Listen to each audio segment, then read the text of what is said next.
बांग्लादेशनि हालक ताबुक बेलायखिनो तुमफ्लाजा अबनतयनाय सेजाका हास्ते बेरायखरि पेदेगनि मन्त्री सुशांत चौधरी बसाका डेमोक्रेसी हायकबा गणतंत्र हास्तेओ तालिबान कायदाखे बांग्लादेशनि प्रधानमंत्रीनि गणभवन हायकबा पीएम हाउस लुटपाट खालामनायनि आबो मानि मानिया बिसि 1971 वानो बाहायके स्वाधीन हायकबा इंडिपेंडेंट बांग्लादेश सनामजाखा आ सनामनाय जाति जनक नि सिनजांनाय बंगबंधु शेख मुजिबुरनि मांथंरक जे हायके सबायका बरकनि लाइबुमानो हुमानि क्लायो आबो बरकनि जोंसासा हायकेबा रांसाक जरानो हुमान क्लायो आबो अबते हायनो हनै बसाका आबो जत्तन तालिबान कायदा खाय न बांग्लादेश तुंफ्लामु नुकजागै दंगो हनै बक्कु खेंका এই অনভিপ্রেত দুঃখজনক বলার ভাষা নেই যে ঘটনা জনগণের দ্বারা নির্বাচিত একটা সরকারের সঙ্গে করা হয়েছে প্রতিক্রিয়াশীল শক্তির দ্বারা ভারত সরকার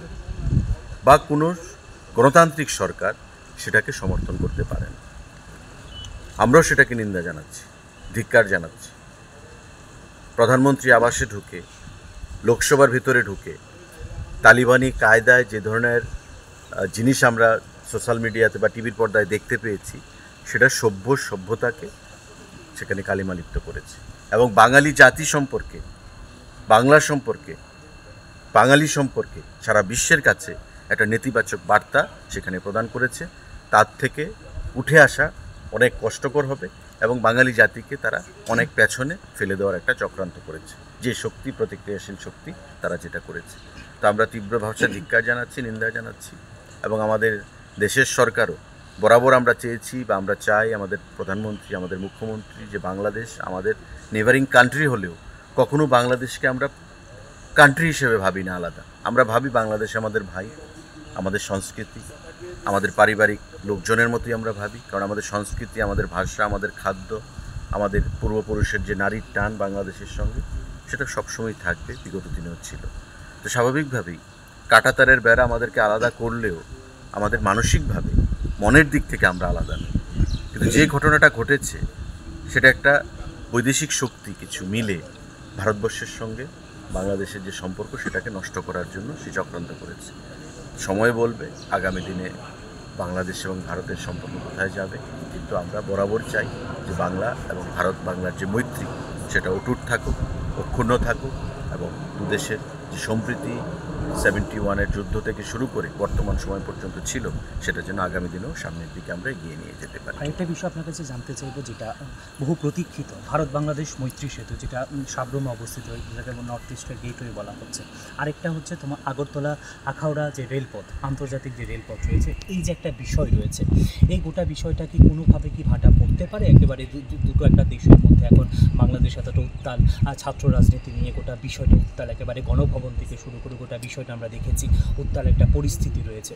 তো সেই জায়গায় দাঁড়িয়ে কি কোনোভাবে কি একটা দেখুন পড়তে পারে গোটা বিষয়? একটা ইন্টারিম গভর্নমেন্ট হবে বাংলাদেশে, যেটা দেখা যাচ্ছে। এই ইন্টারিম গভর্নমেন্টের পলিসি কী হবে তার উপর অনেকটা ডিপেন্ড করে। আমরা ভারতবর্ষ থেকে কখনো কোনো বৈদেশিক শক্তির সাথে নেতিবাচক ভূমিকা নিয়ে কখনো আমাদের দেশ এগোয়নি। আমাদের দেশ বরাবরই বলে, আমাদের সরকার, যে Vasudhaiva Kutumbakam, the world is my family, সারা বিশ্ব আমার কুটুম্ব। আমার যেন কারোর সঙ্গে কোনো শত্রুতা না থাকে, সেটাই আমাদের লক্ষ্য। এখন বাংলাদেশকে ভাবতে হবে, বাংলাদেশের নতুন সরকারকে ভাবতে হবে যে তারা ভারতের সঙ্গে সম্পর্ককে কোন জায়গায় নিয়ে যেতে চায়। তো স্বাভাবিকভাবে এটা একটা কাঙ্ক্ষিত প্রজেক্ট, আখাউড়ার আমাদের যে নিশ্চিন্তপুর মানে রেল যে প্রজেক্ট, সাবরুমের মৈত্রী সেতু, সেখানে আইসিপি আছে, মৈত্রী সেতু শুরু হওয়ার কথা ছিল। আমাদের আগরতলা থেকে চিটাগং পর্যন্ত ইন্টারন্যাশনাল ফ্লাইট কানেক্টিভিটি, সমস্ত কিছু মনে হচ্ছে আপাত দৃষ্টিতে যে থমকে গেছে। কিন্তু আমার দৃঢ় বিশ্বাস যে দুদেশের সরকার সে বিষয় নিয়ে আন্তরিকভাবে প্রচেষ্টা গ্রহণ করবে এবং আগামী দিনে বাংলাদেশ সরকারের যে নতুন যিনি মুখিয়া হবেন বা ইন্টারিম যে গভর্নমেন্ট, সেটা বিগত সরকারের যে অসম্পূর্ণ কাজগুলো, সেগুলোকে সামনের দিকে এগিয়ে নিয়ে যাবে এবং মানুষের উন্নয়নের জন্য, দেশের উন্নয়নের জন্য যা পদক্ষেপ প্রয়োজনীয়, সেই সমস্ত পদক্ষেপ গ্রহণ করবে।